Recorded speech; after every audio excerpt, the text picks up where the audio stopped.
united in making sure that we extend the tax credits for the Affordable Care Act, because if we do not, we are going to have millions of working families off of health insurance. They're going to lose their health care coverage. Not only that, all Americans, their health insurance prices are going to skyrocket. And do Republicans care? Hell no! They do not care. But our congressional Democrats are fighting for you. Yeah! And with us today is one of the congressional Democrats who's been traveling the country fighting for you. He is the congressman for Congressional District 35. He is the leader of the Congressional Progressive Caucus, and he is a proud member of Fighting the Oligarchy Tour. Yeah! So join me, please, in welcoming Congressman Greg Casar. Buenas tardes. Buenas tardes, San Antonio. I'm Congressman Greg Casar, and we are here as San Antonio and as Texans to say with one voice to Trump, open back up the government and stop trying to take away working people's health care. That is America's health care. That is our money. That is not your billionaire donors' money. We are now in the third day of a government shutdown because Trump and the Republicans want to jack up your health care costs. They want to take your health care away. And they want to take all of that money that they should be paying to the American people. And they want to take it and they want to hand it to their billionaire donors and they want to hand it out in corporate tax breaks. Is that right? Is that right? This shutdown is terrible. Millions of Americans will go without services. People will go without their paycheck. And we could reopen the government today, this afternoon. We have a bill that says two simple things, very simple. Reopen the government and don't take away Medicaid from 15 million U.S. citizens. Don't jack up health care costs by 100, 200, or 300% on our seniors. Protect our health care and reopen the government. But people like Ted Cruz, they don't want to vote for that. They don't give a damn. They don't give a damn. Why is the government shut down? Because Senator Ted Cruz and his Republican colleagues keep on blocking proposals to protect our health care and bring down our costs and reopen our government. Why do they keep blocking our proposals to reopen the government? Because they would rather keep the government shut down and take away our health care, all so they can protect their tax cuts. I'll be in Cancun, not shut up for duty again. Well, we're not in Cancun. We're here in San Antonio, Texas, where people are suffering and where people cannot afford to pay $10,000, $15,000 more next year for health insurance. For the folks in the media, where are you going to find the $15,000 next year that Ted Cruz wants you to have to pay for your health care? Who can afford that? That's crazy. And the only reason that people like Ted Cruz and Donald Trump want you to have to pay $10,000 or $15,000 more next year is because they want the money for their billionaire donors. And we're here to say, hell no, you've got to listen to us. You've got to listen to the American people. You've got to listen to the people of Bexar County. That's what this fight is all about. I want to end here by reading one letter. I want to read a letter from Ted Cruz's own constituent, because Ted Cruz doesn't want to listen to his constituents, so we're going to make sure that he does. And this letter says, Dear Senator Cruz, I'm a constituent of yours here in Texas. I'm writing to ask you to reverse course and stop demanding huge cuts to our health care that put me and millions of other Texans at risk.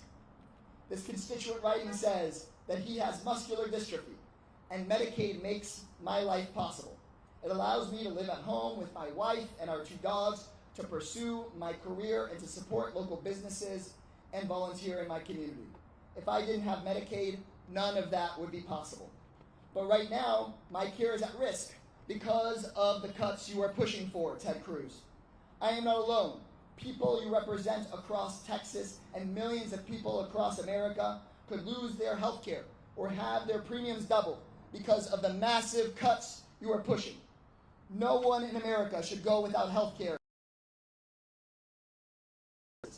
Please reverse course, allow the government to reopen, and our health care continue. Sincerely, Eric from Texas. This letter we're going to make sure we deliver to Ted Cruz's front door right here in this office.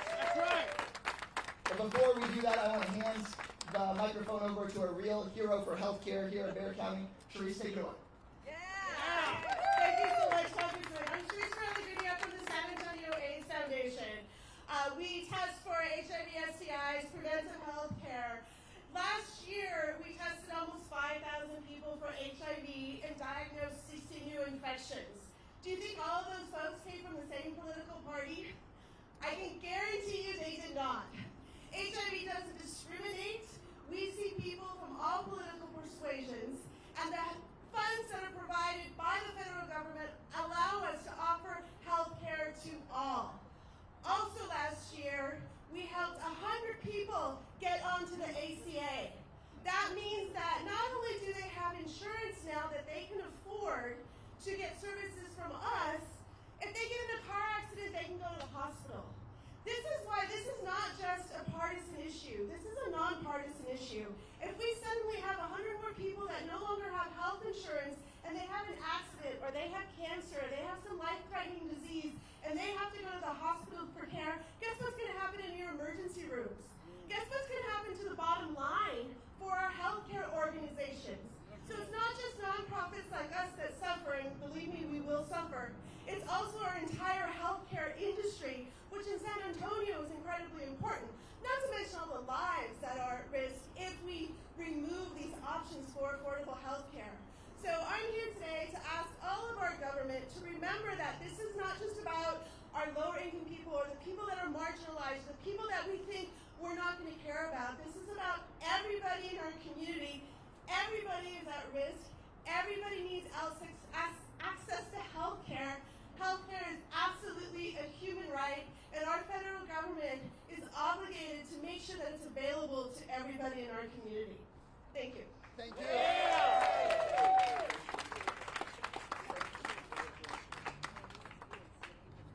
And where's Liz?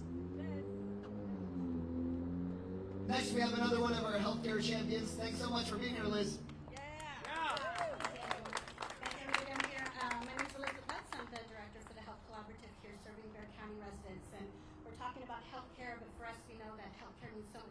Just health. It's everything that makes us healthy, including food programs, housing programs, and others. And so today we're here representing the many families that we're serving in community, but also the network of nonprofits that are serving those families. The impact to our families is great. Steeper cuts and tighter rules translate into higher food insecurity for workers, parents, students, and older adults. Healthcare costs of enhanced affordable CARE Act premium tax credits are not renewed. Many will lose their coverage as they will not be able to afford marketplace premiums, pushing families into ration care or drop coverage altogether. Medicaid, added work requirements and red tape mean coverage loss for people with unstable hours, including single parents already juggling multiple jobs. For preventative care, the ACA no-cost preventative services only help if people can stay insured and in network. When costs go up, cancers and heart disease are caught later in the ER at much higher costs, and we all know the impact to our communities when that happens. Our chronic conditions, people keep insulin, postpone chemo, and delay visits to primary and specialty care. We risk sliding back to pre-ACA days when illness led to medical debt and bankruptcies. That's what we're talking about here today. The Health Collaborative is a network of many nonprofits, faith organizations, community partners that are here to serve families. We connect people to food, housing, help, healthcare, through community health workers and trusted voices. But let's be real about what that means. It also means that this fragile network of support is at risk. with all of the different funding cuts that have happened, local nonprofits are already stretched, and funding is patchwork. Wait lists are very real. Staff and volunteers are covering more ground with fewer resources. When federal support shrinks, the line at our doors grow, and we will keep showing up, but this ecosystem needs reinvestment to meet the moment.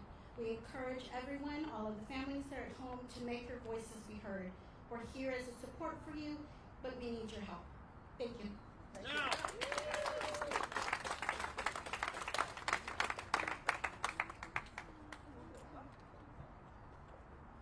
Tenemos aquí también Univisión un poquito en español. Estamos aquí luchando, diciéndole al senador Cruz que deje de subir el costo de la vivienda, que deje de subir el costo del cuidado médico y que abra el gobierno en vez de seguir dándole todo el dinero de nuestro pueblo a los multimillonarios. Estamos aquí diciendo que debe de apoyar a San Antonio, a nuestro pueblo, en vez de a sus grandes donantes. Look, I just got back from Washington, D.C. We were there all week, demanding two simple things: keep the government open and cancel the cuts, save our health care. But let me tell you, there are more mentions of Donald Trump in the Epstein files than Republicans I saw in Washington, D.C.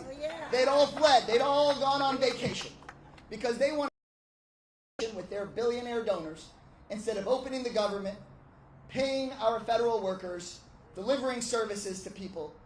They have lied and lied and lied, saying that they were going to be in office to lower your costs. And all they've done is push the cost of living up and up and up. And the only folks that have won are the billionaires that bought their campaigns. That's right. But those billionaires don't own the government. That's right. Those billionaires don't own the First Amendment. That's right. Those billionaires don't own the Constitution. That's right. That's our Constitution. Right. This is our country. That's right. We are Ted Cruz's constituents. That's right. And even if he does not want to listen to his own constituents that are struggling to make ends meet, we're going to make sure that our voices are heard. So I'd like for you all to follow me as we deliver this letter from Eric with muscular dystrophy directly to Ted Cruz's office. Thank you very much. Let's go do it.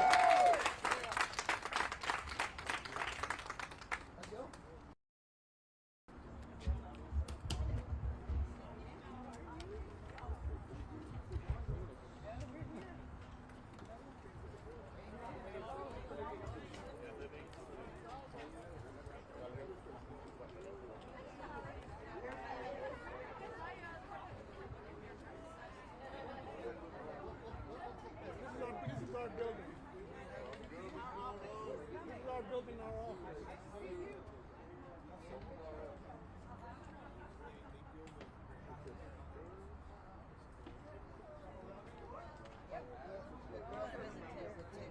Hey, we're his constituents. He has to listen to us. Make sure that fits goes up. We'll make sure not disturb the phone calls, but we're going to make sure to deliver it. And you can go ahead, and I could also tell you that I think some of them already went up there. He's not here. We're just trying to deliver Never this. here. He's never here. Is he in Cancun? He's in Cancun right now. ¿Dónde anda? Está en Cancún. Probably Cancun. En la playa, ¿dónde rollo?